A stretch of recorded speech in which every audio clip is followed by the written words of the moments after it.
நாமம் மகிமைப்படுவதாக. அல்லேலூயா, அல்லேலூயா. கர்த்தர் நாமம் இந்த வேளையில் மகிமைப்படுவதாக. இந்த வாய்ப்பு தந்த திருச்சபைய போதகர் ஐயா அவர்களுக்கும், திருச்சபைய சபை ஊழியர் பொறுப்பாளர் அவர்களுக்கும் நன்றியை தெரிவித்துக் கொள்கிறேன். கடந்த 2024ஆம் ஆண்டு கர்த்தர் நமக்கு எபினேசராக, இம்மானுவேலாக,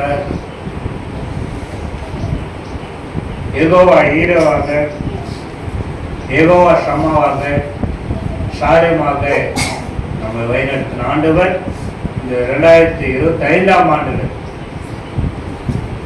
புதிய ஆசீர்வாதங்கள், புதிய நன்மைகளை, புதிய கிருபைகளை, புதிய திட்டங்களை, புதிய புதிய வெளிப்பாடுகளை கொண்டு ஆண்டவர் நம்மளை வழிநடத்துவாராக. ஆமென். அல்லேலூயா. இந்த நாளில் நம்மளுடைய திருச்சபைக்கு கொடுக்கப்பட்ட வாக்குத்தத்த வசனம் என்ன வசனம்?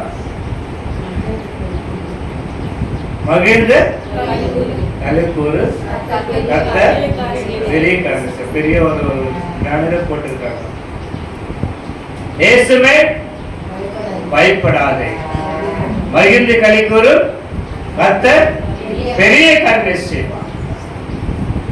கர்த்தர் நிச்சயமாகவே பெரிய காரியங்களை நம்ம வாழ்க்கையில செய்ய போகிறார். அல்லேலூயா. கரங்களை தட்டி கர்த்தர் நாமத்தை மகிமைப்படுத்தும்.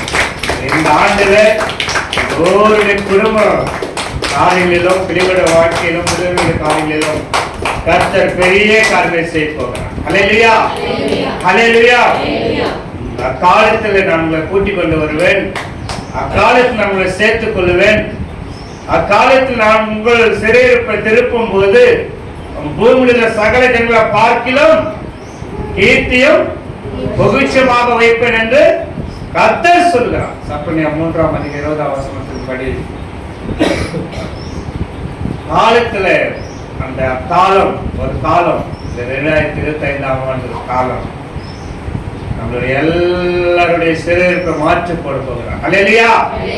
எல்லாருடைய சிறையிருப்பை மாற்றி கீர்த்தி புகழ்ச்சியமாக வைப்பேன் என்று கர்த்தர் சொல்கிறார். அனைவரு கண்கள் காணும்படிக்கு, அனைவருடைய கண்கள் காணும்படிக்கு உன்னையும் மென்னையும் நம்மளையும் பிள்ளைகளையும் குடும்பத்தார் திருச்சபையும் கர்த்தர் உயர்த்த போகிறார். அல்லேலூயா, அல்லேலூயா, அல்லேலூயா.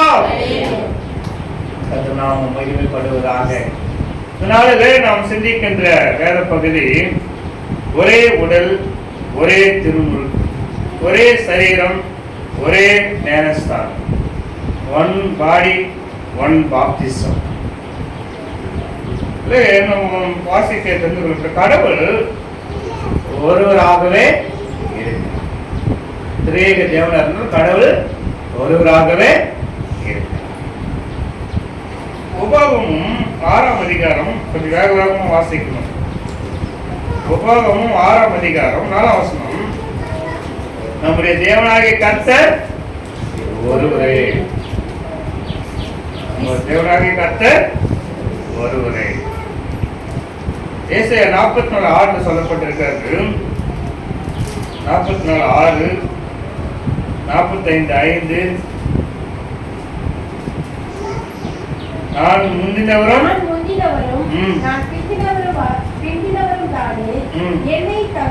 என்னை தவிர தேவன் இல்லை என்று இஸ்ரவேலின் ராஜாவாகிய கர்த்தரும் சேனைகளின் கர்த்தராகிய அவருடைய மீட்பரும் சொல்லுகிறார். என்னை தவிர வேற தேவர் இல்லை.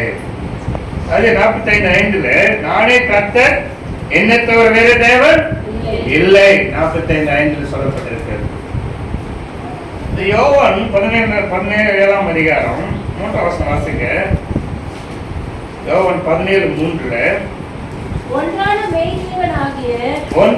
மெய்தேவனாகிய உம்மையும் நீர் அனுப்பினவராகிய இயேசு கிறிஸ்துவையும் அறிவதே நித்திய ஜீவன்.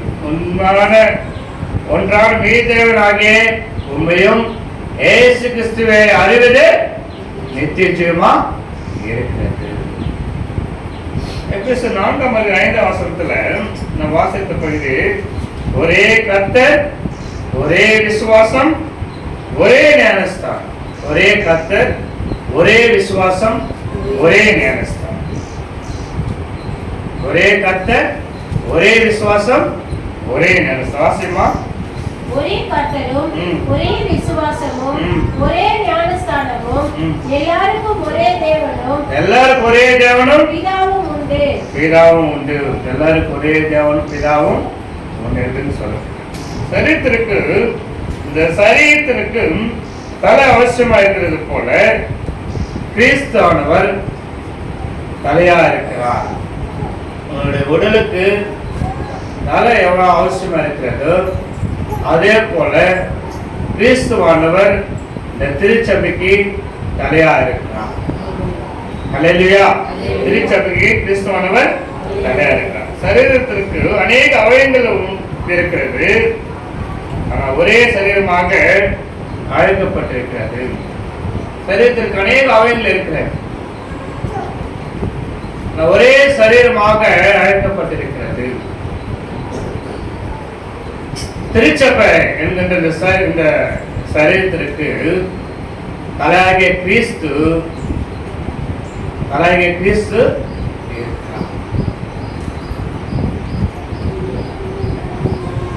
எடுத்து வாசிங்க.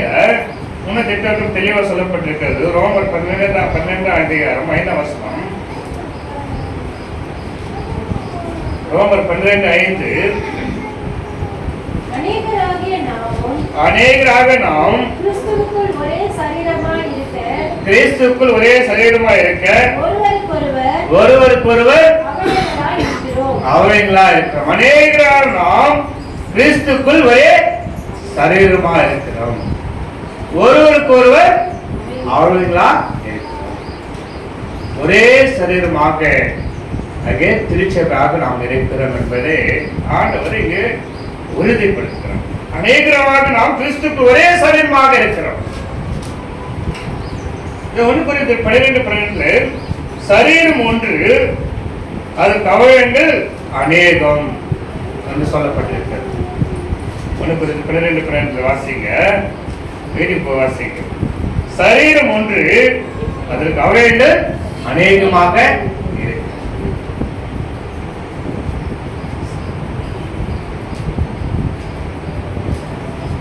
எபேசியர் 4:6 சொல்லப்பட்டிருக்கிறது. எடுத்து வாசிங்க. எல்லாருக்கும் ஒரே தேவனும் பிதாவுமா உண்டு. வாசிங்கம்மா. எல்லாருக்கும் ஒரே தேவனும் பிதாவும் உண்டு.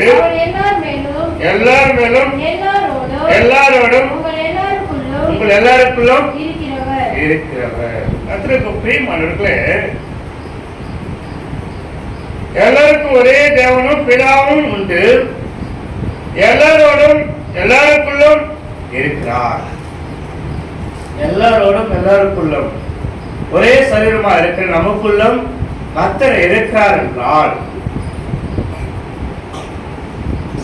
நாம் என்ன செய்ய வேண்டும்?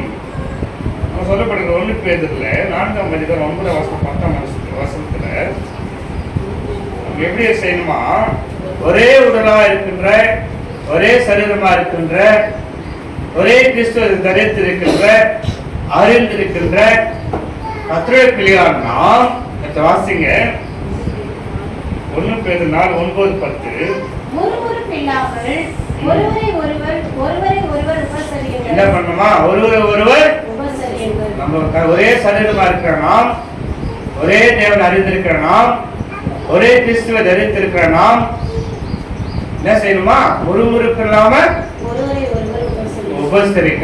வாசிங்க. ஒருவர் உபசரிக்க வேண்டும். பெற்ற வரத்தின்படியே நீங்கள் தேவனுடைய பற்பல கிருபைகளின் ஈவுகளை பகிர்ந்து கொடுக்கணுமா? இரண்டாவது நல்ல உத்திரக்காரர் போல ஒருவருக்கொருவர் உதவி செய்யணும். ஒரே சரீரமா இருக்கிற நாம் உபசரிக்க வேண்டும், பகிர்ந்து கொடுக்க வேண்டும். என்ன செய்யணுமா? உதவி செய்ய வேண்டும். அதுக்கடுத்து வாசிங்க.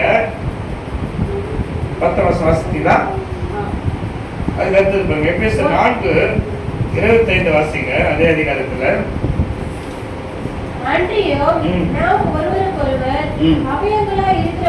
ஒருவருக்கொருவர் அவயங்களா இருக்கிறபடியினால் என்ன செய்யணுமா, என்ன செய்யணுமாமா, எல்லாம் கொஞ்சம் கவனமா கேளுங்க. நம்ம ஒரே சரீரமா இருக்கிற நாம், ஒரே அவயங்களா இருக்கிற நாம் என்ன செய்யணுமா, பொய்யை கழித்து அவன் பிறனுடனே மெய்யே பேச கடவுள். ஒரே சரீரமா இருக்கிற நாம் என்ன செய்யணுமா, பொய்யை கழித்து. பொய் வீட்டுல கணவன் மனைவிடத்துல பொய் பேசுவது, மறைச்சு பேசுவது, பிள்ளைகள் இடத்துல மறைச்சு பேசுவது, பெற்றோர் இடத்துல மறைச்சு பேசுவது,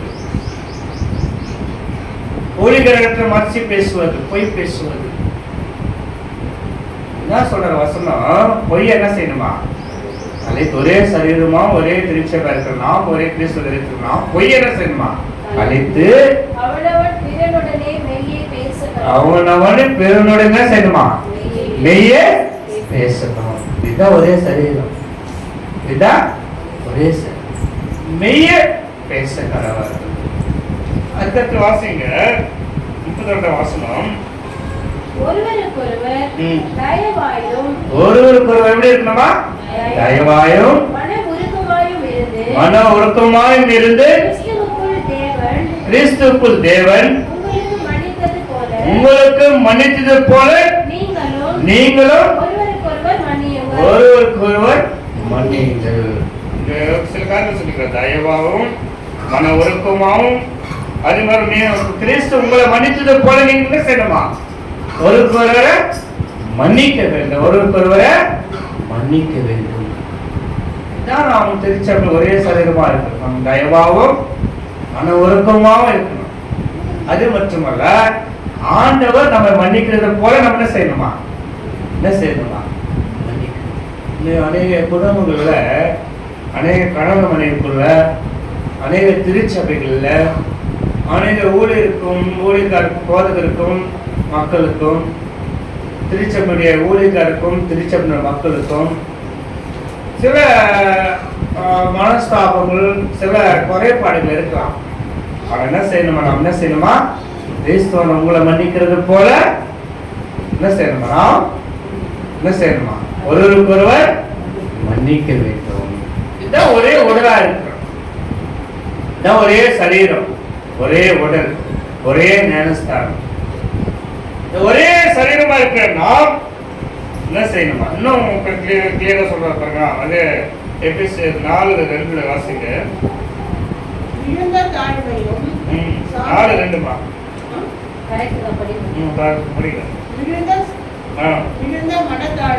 மிகுந்த மனத்தாழ்மையும் சாந்தமும் நீடிய பொறுமையும் உடையவர்களாய் அன்பினால் ஒருவர் தாங்குங்கள். நம் ஒரே உடலா இருக்கிற நாம், கிறிஸ்துவ தரித்திருக்க நாம் என்ன செய்யணுமா, என்ன செய்யணுமா, மிக மிகுந்த தாழ்மையும் சாந்தமும் நீடிய பொறுமையும், அது மட்டுமல்ல அன்புனாலே ஒருவர் என்ன செய்யணுமா தாங்க வேண்டும், ஒருவரை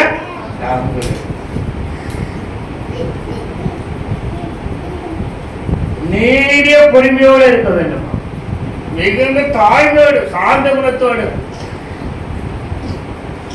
இதான் ஒரே கிறிஸ்துவை நாம் தரித்திருக்கிறோம், ஒரே சரீரமா இருக்கிறோம். இந்த திருச்சபையிலும் குடும்பங்களிலும்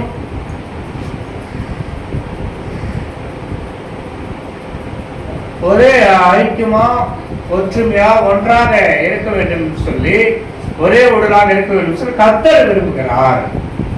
அல்லேலூயா. யார் விரும்புகிறாரு? ஆண்டவர். மனத்தாழ்மையோடு இந்த காலகட்டத்தில் மனத்தாழ்மையும் சாந்தமும் நீடிய பொறுமையும் பிசாசானவன் நம்ம இடத்துல எடுத்துட்டான். என்ன செஞ்சுட்டான்? வச்சிட்டான். அதான் அப்படிதான் சொல்றோம். தமிழ் வார்த்தைன்னா செய்யறதுன்னா வார்த்தை இலக்கணமான வார்த்தை நம்ம இடத்துல செஞ்சுட்டான், வச்சிட்டான். நமக்குள்ள தாழ்மையே இல்லை. தாழ்மை உள்ளவனுக்கு கத்தனை செய்வாரா? இரக்கம் செய்கிறவர். பெருமை உள்ளவனுக்கா எதிர்த்து நிற்கிறார். ஆனா தாழ்மையெல்லாம் இல்லை. தாழ்மை இல்லாம சூழ்நிலையில அவனுக்குள்ள அந்த என்ன சொல்லுவாங்க, ஈகோ. நேரத்துல தாழ்மை பேசுவதில்லை. நான் இதான் கொஞ்சம் படிப்பு படிச்சவே இல்லை, கொஞ்சம் ஒரு ஒரு வேலைக்கு போடுவே 15,000 மேல சேலரி வருது, நான் நல்லா சம்பாதிக்கிறேன், பெற்றோரை எதிர்த்து பேசுவேன். மற்ற மூத்தவங்களை யாருமே மதிப்பதில்லை. ஐடி கம்பெனியில் வேலை செய்கிறேன், நான் இவ்வளோ சம்பாதிக்கிறேன். தாழ்மை இல்லாம பெருமையா. என் நண்பர் ஒருத்தர் யூஎஸ்ஏல இருக்கிறார். அவனுக்கு மாச சம்பளம் 7 லட்சம். அவனுக்கு மாச சம்பளம். என்ன பார்த்து என்ன சொல்லுவாங்க, இஐச்சே காப்பீடு போல என்ன பார்த்து எழுதுனவன் நல்லா என்ன செஞ்சுட்டான். அவனுக்கு நல்ல வசதி வாய்ப்புல இருக்கிறது. அவனை என்ன செஞ்சுட்டாங்க, லிஃப்ட் பண்ணி விட்டாங்க. ஆனா அவனுக்குள்ள பயங்கரமான ஒரு பெருமை. உனக்கு எல்லாம் சம்பளம் டேவிட் அப்படின்னு கேட்டான். நான் அப்போது பொறுப்புப்பேட்டில் மிஷினரியா இருக்கும்போது எனக்கு 750 ரூபாய் சம்பளம். அப்பதான் ப்ரொஃபஷனரியா வந்திருக்கிறோம், பயிற்சி ஒரு மிஷினரியா வந்திருக்கிறோம். எவ்வளவு சம்பளம்? நான் தங்கியிருக்கிற வீடு 350 ரூபாய் வீடு. சின்னது ஒரே ஒரு கிச்சன் ரூம் போல இருக்கு. அதே கிச்சன், அதே பெட்டு, அதே எல்லாமே. அவன் சொன்னான், அப்ப சொல்றான், என்னடா முட்டாள் மாதிரி நீ என்ன செஞ்சிட்டா? எல்லாத்தையும் விட்டுட்டு போய் இது போயிட்டேன், ஊழிகிற பேரு போயிட்டேன்னு சொல்லி பாருங்க. ஒரு 5 வருஷத்துக்கு பிறகு இந்த சர்ச்சம் ஏதோ ஒரு சம்திங் ஒரு ப்ராப்ளம் யூஎஸ்ல எல்லாருமே செஞ்சிட்டாங்க. அமெரிக்கால இருந்தா ஐடி வேலை செய்யறவங்களாம் கிட்டத்தட்ட எவ்வளோ பேர் சொன்னா 1 லட்சத்துக்கு மேலே என்ன செஞ்சுட்டாங்க, எல்லாருமே செஞ்சுட்டாங்க. கோ பேக் இந்தியான்னு சொல்லிட்டு என்ன பண்ணிட்டாங்கன்னா அனுப்பிட்டாங்க. அதுக்கு பிறகு இங்கே 6 மாதம் அவன் சொன்னா, நான் ஸ்மோக் பண்ணுறது ஒரு நாளைக்கு ஸ்மோக் பண்ணுறத 1500 ரூபாய்க்கு சிகரெட்டு ஸ்மோக் பண்ணுவேன், நான் ஸ்மோக் பண்ணுற சேலரி கூட இல்லைன்னு சொன்னான். அவன் வீட்டுக்கு மறுபடியும் இந்தியாவுக்கு வந்துட்டு பிறகு மறுபடியும் ஒரு நாள் ஃபோன் போட்டு எனக்கு ஒரு 100 ரூபாய் அனுப்ப முடியுமா அப்படின்னு கேட்டான். எவ்வளோ அனுப்ப முடியுமா? 100 ரூபாய் அனுப்ப முடியுமா? அதாவது எங்க இருந்தாலும் எந்த நிலையில இருந்தாலும் நம்ம செய்யணும், தாழ்மையா கடவுள் கொடுத்தாரு, ஆண்டவருக்கு நன்றி சொல்கின்ற பிள்ளைகளாக இருக்கு. அது நம்ம பிள்ளைகளுக்கு நாமும் நம் திருச்சபையில் நாம் கற்றுக்கொள்கின்ற ஒரு பாடம். அந்த நிலையிலும் நான் சில காரியங்கள்லாம் நிறைய காரியங்களை நான் விஷயங்களை அதாவது நம்ம கிராமத்துல நான் எல்லாம் படிச்சதுனால நான் கெட்ட நண்பர்களோட ரிலேஷன்ஷிப்னால எதுவுமே நமக்கு தெரியல. ஆனால் கொஞ்சம் கொஞ்சமாக நம்ம நல்ல சில விஷயங்களை கற்றுக்கொள்வேன். எல்லாமே பார்த்துன்னு சொன்னால் டோட்டலாக நம்ம கற்றுக்கொள்ள நிறைய இருக்குதுன்னு சொல்லி அப்போதான் தான் செஞ்சுட்டேன். சென்னைக்கு வந்த பிறகு அப்பப்போ வருவேன். இப்போ உள்ள சென்னைக்கு வந்த பிறகு அங்கே அவங்களோட பழகும்போது தான் சில காரியங்கள்லாம் எப்படி கையாள வேண்டும் சொல்லி சின்ன விஷயமா இருந்தாலும் அதை கற்றுக்கொள்கின்ற ஒரு கான்செப்ட் நம்மளுக்குள்ள என்ன செய்யலாம், அதை பெற்றுக்கொள்கின்ற ஒரு மன ரம்யம் நமக்கு இருக்க வேண்டும். பிரியமானவர்களே, ஒருவருக்கு ஒரு மன தாழ்வோடு சாந்த குணத்தோடு அது மட்டுமல்ல நீடிய பொறுமையோடு நம்ம என்ன செய்யறாரு, அன்புனால ஒருவர் தாங்க வேண்டும் சொல்லி அந்த வார்த்தை இது சொல்லப்பட்டிருக்கு. இதுதான் ஒரே சரீரமாக ஒரே உடல். அடுத்தது 2வது ஒரே திருமுழுக்கு. ஞானஸ்தானம் என்ற வார்த்தை பைபிள்ல 95 முறை வருகிறது. ஞானஸ்தானம் என்ற வார்த்தை டோட்டல் ஓல்ட் டெஸ்ட்மென்ட் நியூ டெஸ்ட்மென்ட்ல. சுவிசேஷத்தில் மட்டும் 50 முறை வருகிறது. சுவிசேஷ புத்தகம் மத்தேயு, மார்க்கு, லூக்கா, யோவான் மட்டும் 50 முறை வருகிறது. பவுல் எழுதிய நிருபங்கள்ல 45 முறை வருகிறது. எந்த வார்த்தை? ஞானஸ்தானம் என்கின்ற வார்த்தை. தென்னிந்தியா திருச்சபையில நம்மளுக்கு சென்னை பேராயத்துல தென்னிந்தியா இந்தியாவை என்ன பண்ணுவாங்க, ரெண்டா பிரித்தா நார்த் இந்தியா, சவுத் இந்தியா. இந்த தென்னிந்திய திருச்சபையில 2 விதமான சாக்கிரமங்கள் இருக்கு. ஒன்று ஞானஸ்தானம், 2 இருவு. ஞானஸ்தானம் அந்த வார்த்தை லத்தீன் வார்த்தையுடைய பொருள் தான் ஞானஸ்தானம். சாக்ரமெண்ட் என்ற வார்த்தை லத்தீன் வார்த்தைகளுடைய பொருள் இந்த சாக்ரமெண்ட் என்ற வார்த்தை. அது மட்டுமல்ல, இந்த பாப்டிசம் என்ற வார்த்தை கிரேக்ல பாப்டிஜோ என்ற வார்த்தையிலிருந்து வந்தது. பாப்டிஜோ என்ற வார்த்தையிலிருந்து தான் இந்த ஞானஸ்தானம் என்ற வார்த்தை வந்தது. பரிசுத்தமானது. ஞானஸ்தானம் என்பது தூய்மையானது. ஞானஸ்தானம் என்பது பரிசுத்தமானது. திறந்த திருச்சபையிலே 2 விதமான சாக்கிரமங்கள் இருக்கிறது. ஒன்று ஞானஸ்தானம், இரண்டாவது திருவு. ஞானஸ்தானம், இரண்டாவது திருவு. பாருங்க, அது மட்டுமல்ல, இந்த ஆசி திருச்சபையில 7 விதமான சாக்கிரமெண்ட் இருக்கிறது. 7 விதமான காரியங்கள் இருக்கிறது.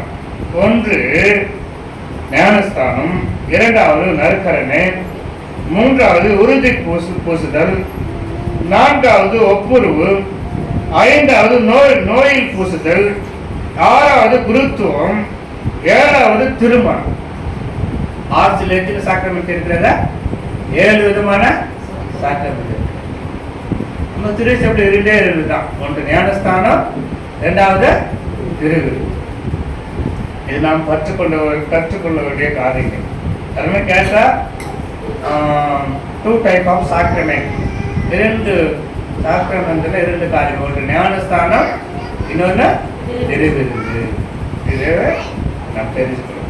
இந்த ஞானஸ்தானம் என்றால் தேவனுடைய வார்த்தையை ஏற்றுக்கொண்டு கீழ்ப்படிந்து குமாரனாகிய இயேசு கிறிஸ்துவின் ரத்தத்தினால சுத்திகரிக்கப்பட்டு பாதுகாக்கப்பட்டு பரிசுத்த ஆவிக்கு ஒப்பு கொடுத்ததுதான் ஞானஸ்தானம். ஞானஸ்தானம் என்றால்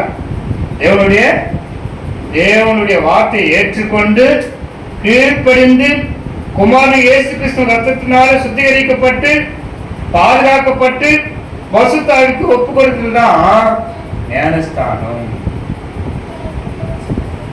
அது மட்டுமல்ல, கனிகளை கொடுக்கிற போதுதான் திருமுழுக்கு பரத்திலிருந்து வருகிறது என்று அனுபவம் நமக்கு உண்டாகிறது.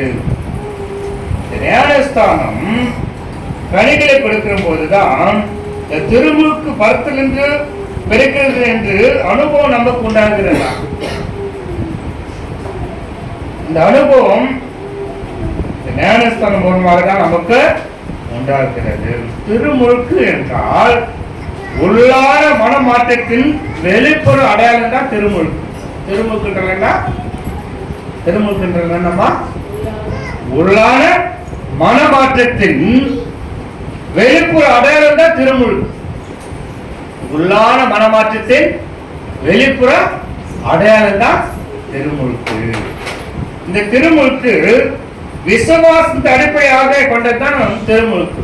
திருமுழுக்கு என்றால் விசுவாசத்தை அடிப்படையாக கொண்டதுதான் திருமுழுக்கு. உள்ளான மனமாற்றத்தின் வெளிப்புற அடையாளம் தான் திருமுழுக்கு. இந்த திருமுழுக்கு விசுவாசத்தின் அடிப்படையாக கொண்டதுதான் திருமுழுக்கு. அதாவது இந்த குழந்தைகள் ஞானஸ்தானம் சொல்றா, நம்ம குழந்தைங்க ஞானஸ்தானம் கொடுக்கிறோம். குழந்தைகள் ஞானஸ்தானம் கொடுக்கிறாங்களா? அதாவது குழந்தைகள் ஞானஸ்தானம் என்றால் இந்த குழந்தையை கர்த்தரை ஏற்றுக்கொள்கிறார். குழந்தைகள் ஞானஸ்தானம், இந்த குழந்தைய கர்த்தர் ஏற்றுக்கொள்கிறார். அதே பெரியவர்கள் ஞானஸ்தானம் கர்த்தர் நான் ஏற்றுக்கொள்கிறார். பெரியவர்கள் ஞானஸ்தானம் கர்த்தரை நான் ஏற்றுக்கொள்கிறேன்.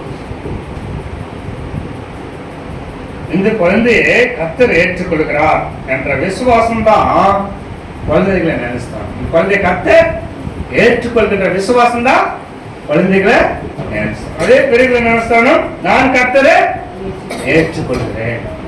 புரியுதுங்களா? அல்லேலூயா. பெரியவர்களை ஞானஸ்தானம், நான் கர்த்தரை ஏற்றுக்கொள்கிறேன் என்பதுதான் பெரியவர்களை ஞானஸ்தானம். இந்த ஞானஸ்தானம் மத்தேயு 3:6 சொல்லப்பட்டுள்ளது. பாவங்களை அறிக்கையிட்டு ஞானஸ்தானம் பெற்றார். மத்தேயு 3:6 பாவங்களை அறிக்கையிட்டு ஞானஸ்தானம் பெற்றார். மத்தேயு 3:11 மனம் திரும்பி ஞானஸ்தானம் பெற்றார். ரோமர் 12:16 விசுவாசமாகிய ஞானஸ்தானம் பெற்ற வாசிமா. மத்தேயு 3:6 பாவங்களை அறிக்கையிட்டு ஞானஸ்தானம் யோர்தான் நதியில் அவனால் ஞானஸ்நானம் பெற்றார்கள். தன் பாவங்களை அறிக்கையிட்டு ஞானஸ்தானம் பெற்றார். அதே 3:11 வாசிங்க. மனம் திரும்புதலுக்கென்று நான் ஜலத்தினால் உங்களுக்கு ஞானஸ்நானம் கொடுக்கிறேன். ஜலத்தினால் உங்களுக்கு ஞானஸ்தானம் கொடுக்கிறேன். அதே ரோமர் 16:16 வாசிங்க.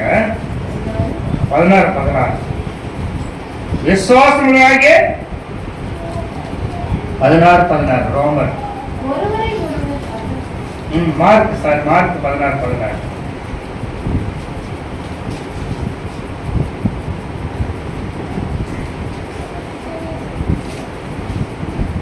விசுவாசம் உள்ளவளாகி ஞானஸ்நானம் பெற்றவன் விசுவாசமாகிய ஞானஸ்தானம் பெற்றவன் ரட்சிக்கப்படுவார். ரட்சிக்கப்படும் போது விசுவாசமாகிய ஞானஸ்தானம் பெற்றான். 3 காரியம். ஒன்று, பாவங்களை அறிக்கையிட்டு ஞானஸ்தானம் பெற்றான்.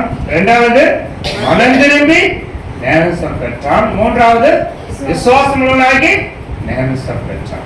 ஞானஸ்தானம் சொல்லுங்க 3 காரியங்கள். 1 பாவங்களை அறிக்கையிட்டு, 2வது மனம் திரும்பி, 3வது விசுவாசம் ஞானஸ்தானம் பெற்றான். இந்த 3 வேறு இடத்தில் ஒரே நேரத்தில் ஒரே மனிதனுக்குள் நடக்க வேண்டிய விஷயம் தான் ஞானஸ்தானம். வேறு வேறு இடத்தில் ஒரே நேரத்தில் ஒரே மனிதனுக்கு நடக்க வேண்டிய விஷயம் தான் ஞானஸ்தானம். அதாவது பாவங்களை அறிக்கையிட்டு மனம் திரும்பி விசுவாசமோடாக ஞானஸ்தானம் பெற்றான். அது நம்ம பார்க்கிறோம். அப்போ இந்த ஞானஸ்தானம் 3 நிலையை பார்க்கிறோம். ஞானஸ்தானத்துல 3 நிலை. 1 ஊற்றுதல், 2வது தெளித்துதல், 3வது முழுகுதல். இங்க பாருங்க, இந்த ஞானஸ்தானம் 3 நிலை இருக்கிறது. 1 ஊற்றுதல், தெளித்துதல், முழுகுதல். இந்த ஞானஸ்தானம் 3 நிலை இருக்கிறது. அதுல ஊற்றுதல் ஆரோன் சிறுசு மேல ஊற்றும் போது அவர் பரிசுத்தமானார். எடுத்து வாசிங்க. லேவியராகும் 8:12 வசனம். லேவியராகும் 8:12 வசனத்துல ஏத்ராகம் 23:7 சொல்லப்பட்டிருக்கிறது. 2 எல்லாம் ஒன்று வாசிங்க. லேவியராகும் அபிஷேக தைலத்திலே கொஞ்சம் ஆரோனுடைய சிரசு மேல் வார்த்து அவனை பரிசுத்தப்படுத்தும்படி அபிஷேகம் பண்ணினார். இது ஊற்றுதல். வாற்றுன்னு சொன்னா அது சாஸ்திர வார்த்தை, தமிழ் வார்த்தை ஊற்றுதல். அவனுடைய சிரசு மேல் ஊற்றும் போது அவன் பரிசுத்தமானார். அடுத்த வாசம் தெளித்துதல். லேவியராகும் 8:30 வாசிங்க. மோசே அபிஷேக தைலத்திலும் பலிபீடத்தின் மேல் இருந்த இரத்தத்திலும் கொஞ்சம் எடுத்து ஆரோன் மேலும் அவன் வஸ்திரங்கள் மேலும் அவன் குமாரன் மேலும் அவர்கள் வஸ்திரங்கள் மேலும் தெளித்து ஆரோனையும் அவன் வஸ்திரங்களையும் அவன் குமாரரையும் அவன் குமாரரின் வஸ்திரங்களையும் பரிசுத்தப்படுத்தினார். எசேக்கியேல் 30:25 வாசிங்க. 36:25. எசேக்கியேல் 36:25 எல்லாம் பைபிள் எடுத்து பார்க்கணும். 36:25. அப்பொழுது நான் உங்கள் மேல் சுத்தமான ஜலம் தெளிப்பேன். நான் உங்களுடைய எல்லா அசுத்தங்களையும் உங்களுடைய எல்லா நரகலான விக்கிரகங்களையும் நீக்கி உங்களை சுத்தமாக்குவேன். நீங்கள் சுத்தமாவீர்கள். இதான் தெளித்துதல். முழுங்குதல் பாருங்க. லேவியராகும் 5:6 ஒரு 2 ராஜாக்கள் 5:14 எடுத்துங்க. 2 வசனம் வாசிங்க. லேவியராகும் 5:6. தான் செய்த பாவத்துக்கு பாவ நிவாரண பலியாக ஆடுகளிலாவது வெள்ளாடுகளிலாவது ஒரு பெண்குட்டியை குற்ற நிவாரண பலியாக சன்னதியில் கொண்டு வர வேண்டும். அதனாலே ஆசாரியர் அவன் செய்த பாவத்தை குறித்து அவனுக்காக பாவ நிவர்த்தி செய்ய கடவன். 2 ராஜ்யத்துல வாசிங்க 5:14. அப்பொழுது அவன் இறங்கி தேவனுடைய மனுஷன் வார்த்தையின்படியே யோர்தானில் 7 தரம் முழுகின போது அவன் மாம்சம் சுத்தமானது. நாங்க நாகமான் புறமாடுகிறத பார்க்கிறோம். ஏசாயா 44:3 தாகமுள்ளவரின் மேல் தண்ணீரையும் வறண்ட நிலத்தின் மேல் ஆறுகளையும் ஊற்றுவேன். உன் சந்ததியின் மேல் என் ஆவியையும் உன் சந்தானத்தின் மேல் என் ஆசீர்வாதத்தையும் ஊற்றுவேன். இங்க ஊற்று பாருங்க. யோவான் 2:28 கூட அதே சொல்லப்பட்டிருக்கிறது. யாவர் மேல் ஆவியே ஊற்றுவேன். ஊற்றும் போது அப்ப அங்க ஊற்றும் போது பரிசுத்தமாக்குகிறார்கள். ஊற்றும் போது பரிசுத்தம். இயேசு கிறிஸ்துவானவரே ஒரு அடையாளமா இருக்கிறார். மத்திய 3ஆம் அதிகாரம் 16ஆம் வசனத்துல இயேசுவானவர் ஞானஸ்நானம் பெற்றார், தண்ணீரிலிருந்து கரை ஏறினார்னு சொல்லி பார்த்து 3:16 பெற்று தண்ணீரிலிருந்து கரை ஏறின உடனே போதும். இயேசுவானவர் ஞானஸ்நானம் பெற்றார், தண்ணீரிலிருந்து கரை ஏறினார். அது அப்போஸ்தலர் 8:38-39 சொல்லப்பட்டிருக்கிறது. அப்போஸ்தலர் 8:38-39 எத்தியோப்பியா மந்திரி பிலிப் மூலமாக ஞானஸ்தானம் எத்தியோப்பியா மந்திரிக்கு ஞானஸ்தானம் கொடுக்கிறார்.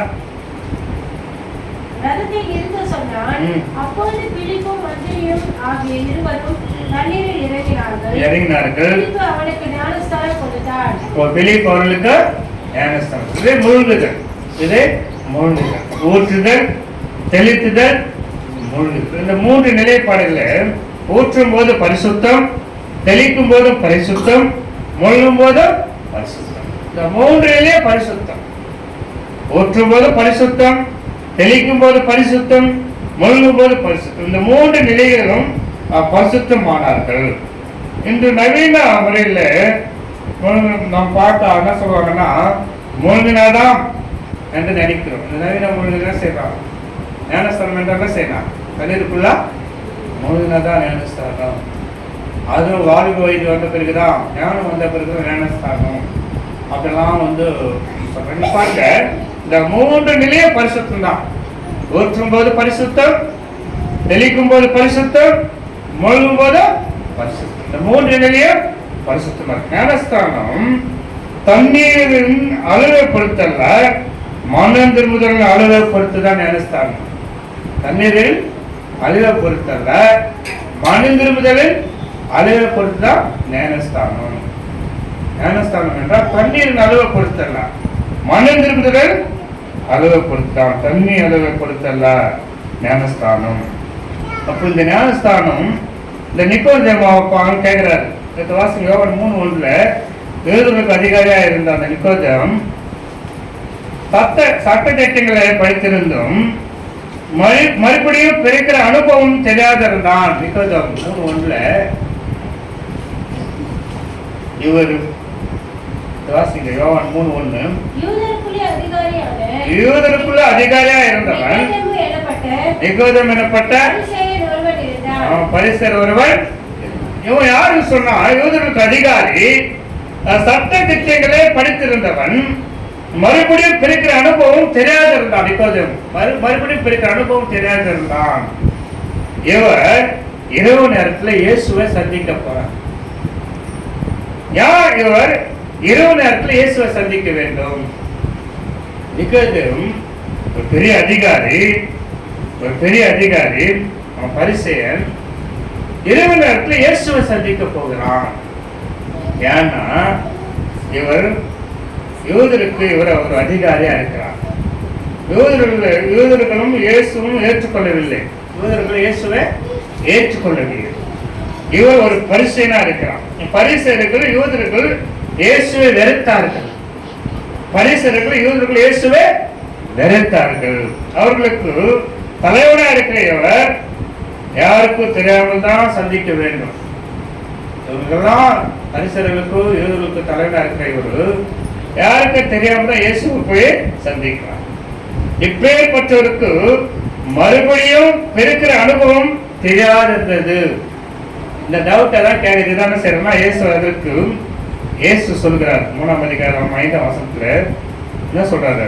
இயேசு பிரதியுத்தரமாக, ஒருவன் ஜலத்தினாலும் ஆவியினாலும் பிறவாவிட்டால் தேவனுடைய ராஜ்யத்தில் பிரவேசிக்க மாட்டான் என்று மெய்யாகவே மெய்யாகவே உனக்கு சொல்லுகிறேன். ஜலத்தினாலும் ஆவியினாலும் பிறவாவிட்டால் தேவனுடைய ராஜ்யத்தில் பிரவேசிக்க மாட்டார் என்று மெய்யாகவே மெய்யாகவே உனக்கு சொல்லுகிறேன். ஜலத்தினாலும் ஆவினாலும் என்ன செய்யணும்? ஞானஸ்தானம் பெற வேண்டும். தேவனுடைய ராஜ்யத்தில் பிரவேசிக்கணும்னு சொன்னா 3 இங்க சொல்றாரு. ஒருத்தர் கேட்கிறாரு, ஞானஸ்தானம் கொடுக்கும்போது கேட்கிறாங்க, எடுத்து வாசிங்க. ஞானஸ்தான அனுபவத்தில் நாம் வளர வேண்டும். தேவனுடைய ராஜ்யத்தில் பிரவேசிக்க வேண்டும் என்றால் ஞானஸ்தான அனுபவத்தில் நாம் வளரணும். கர்த்தருடைய ராஜ்யத்துல நாம் பிரவேசிக்கணும்னு சொன்னால் ஞானஸ்தானுடைய அனுபவத்தில் நம்ம வளரணும். ஆண்டவர் சமூகத்துல போகணும். நம்ம ஜெபம் பண்றோம், நான் ஞானஸ்தானத்துக்கும் நான் மறித்தா கர்த்தருடைய சமூகத்துக்கு நிச்சயமாகவே என்ன செய்வான் போகின்றவர். அப்படி ஞானஸ்தானம் அனுபவத்தில் நம்ம வளரணும்னு சொன்னா நம்ம சொல்றாரு லூக்கா 3:10 ஞானஸ்தானங்களை கேட்கிறாங்க ஒரு கூட்டம் மக்கள். லூக்கா 3:10 இயேசு அவனை நோக்கி, நீ இஸ்ரவேலின் போதகனாய் இருந்தும் இவைகளை அறியாமல் இருக்கிறாயா? மெய்யாகவே மெய்யாகவே நான் லூக்கா 3:10 அப்பொழுது ஜனங்கள் அவனை நோக்கி, அப்படியானால் நாங்கள் என்ன செய்ய வேண்டும் என்று கேட்டார்கள். ஜனங்கள் அவர்களை நோக்கி நான் என்ன செய்ய வேண்டும் என்று கேட்டார்கள். 9 வாசிங்க. இப்பொழுதே கோடாரியானது மரங்களின் வேர் அருகே வைத்திருக்கிறது. ஆகையால் நல்ல கனிபடாத மரமெல்லாம் வெட்டுண்டு அக்னியிலே போடப்படும். நல்ல அவர் சொல்றாரு. யோவான் பிரசங்கம் பண்றார், தீவிரமா பண்ணிக்கிறாரு. என்ன சொல்றாருன்னா, கோடரானது மரங்கள் வேர் அருகே வைத்திருக்கிறது. நல்ல கனிபடாத மரமெல்லாம் வெட்டுண்டு எங்க போடப்படுமா? அக்னியிலே போடப்படும். அந்த வார்த்தை எல்லோரும் மனசும் எல்லாம் இறுதியா குத்தப்பட்டு அவங்க என்ன செய்யறாங்க? எவன சொன்ன கேட்கறாங்க, நாங்க என்ன செய்ய வேண்டும்? அப்ப அவர் சொல்றாரு, அப்போ கனி கொடுக்கணும்னா நான் என்ன செய்ய வேண்டும் சொல்லி அவங்க கேட்கறாங்க. அப்ப அவர் சொல்றாரு, எடுத்து வாசிங்க. லூக்கா 3:11 அவர்களுக்கு அவர் பிரயுத்தரமாக, 2 அங்கிகளை உடையவன் இல்லாதவனுக்கு கொடுக்க கடவன். இப்ப தேவனுடைய ராஜ்யத்துல பிரவேசிக்கணும்னு சொன்ன கவனிங்கம்மா, முச்சிடுறேன். தேவனுடைய ராஜ்யத்துல நம்ம பிரவேசிக்கணும்னு சொன்னா 1 பாஸ்டர், 2 அங்கே உள்ளவன் ஒருவருக்கு என்ன பண்ணணுமா? கொடுக்க கடவன். 2 அங்கே உள்ளவன செய்யணுமா? அப்ப நம்ம என்ன செய்யணும்? வேறு வச்சிருக்கிற நிறைய படைகள் செஞ்சிடலாம். என்ன செஞ்சிருந்தான்? தேவனுடைய ராஜ்யத்தில் பிரவேசிக்கணும்னு சொன்னா நான் என்ன செய்வேன்னு அவங்க ஒரு கூட்ட மக்கள் கேட்கிறாங்க. அதுக்கு சொல்றாரு அவரு, ஒரு கூட்ட மக்கள் சொல்றாரு, 2 அங்கே உள்ளவன் ஒன்று என்ன செஞ்சிருந்தான். நீங்களே முடிவு பண்ணிக்கணும் என்ன செய்யணும் சார். என்ன பண்ணணும்? 10 பிரிச்சு இருக்குதுன்னா ஒரு 5 8 இன்னும் 5 6 இல்லாதவங்க என்ன செஞ்சிருக்காங்க. 2வது வாசிங்க. ஆகாரத்தை உடையவனும் இருங்க ஐயா. 2வது லூக்கா 3:12 வசனம் வாசிங்க.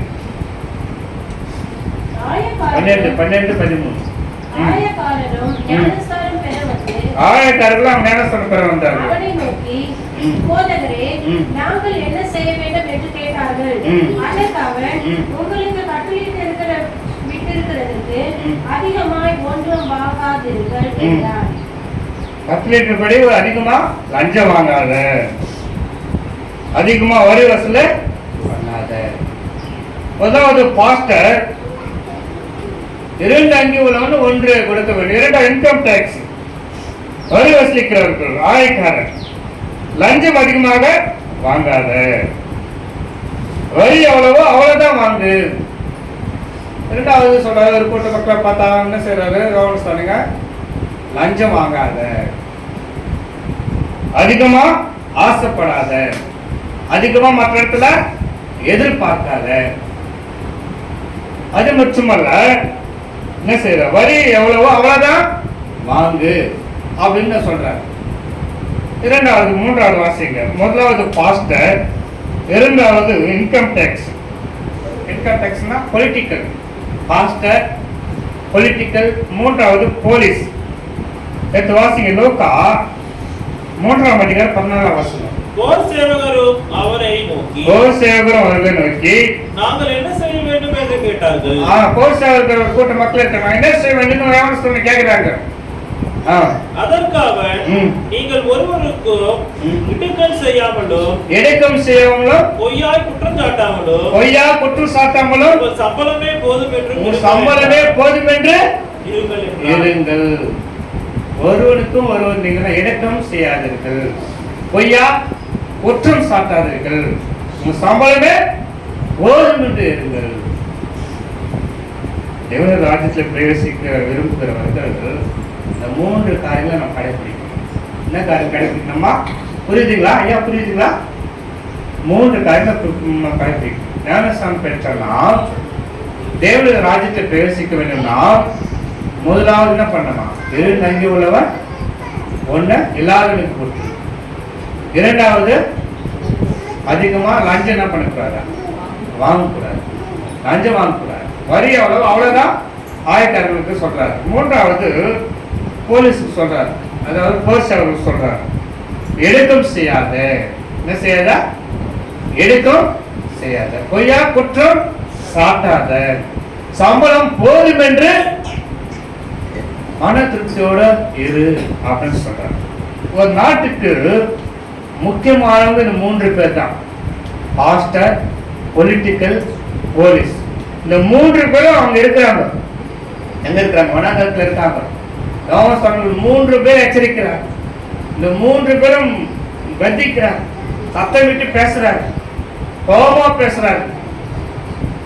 பரலோக சமீபத்தில் இருக்கிறது, போடாது வேற மற்ற வேற இருக்க உள்ளது. தனி கொடுக்கிற மரமெல்லாம் வெட்டுண்டு அப்பீல் போடப்படும். இருந்தாலும் நாம் இதை தான் கடைபிடிக்க வேண்டும். கனி கொடுக்கின்ற மரமாக, கனி கொடுக்கின்ற பிள்ளைகளாக, கனி கொடுக்கின்ற குடும்பமாக, கனி கொடுக்கின்ற திருச்சபையாக இருக்க வேண்டும். அல்லேலூயா. கனி கொடுக்கின்ற திருச்சபையாக இருக்க வேண்டும். திருச்சபை அடுத்த ஆண்டு 2026ஆம் ஆண்டு புதிய ஆண்டு நாம் கொண்டாடும் போது மிகுந்த கனிகள் இங்க இருக்க வேண்டும். இந்த கனிகளை திராட்சை குடும்பம் கட்டி வச்சுக்கிறாங்க. இதெல்லாம் அநேக ஆத்து மக்களை நம்ம என்ன செய்ய வேண்டாம், ஆதாயப்படுத்த வேண்டும். அநேக குடும்பங்களை கொண்டு வர வேண்டும். அதற்கு ஞானஸ்நானம் பெற்றிருக்கோம்னா இந்த 3 காரியங்களை நாம் கடைபிடிக்க வேண்டும். 3 காரியங்களை கடைபிடிக்கிறவர்களாக இருக்க வேண்டும். இந்த 3 பேரும் என்ன செய்யணுமா? பலிக்க வைக்க கூடாது, பகிர்ந்து கொடுக்கணும். இரண்டாவது, அதிகமாக லஞ்சம் வாங்கக்கூடாது. மூன்றாவது, நேர்மையாக செயல்படுத்தணும், பொய்யாக குற்றம் சாட்டக்கூடாது. இந்த 3 பேருடைய ஞானஸ்தானத்திற்கு 3 பிரச்சனை சொல்லுகிறார் ஞானஸ்தானம் கவனஸ்தானகன். இந்த 3 பேர் ஞானஸ்தானத்துக்கு 3 விதமான பிரச்சனைகளை சொல்லுகிறார்.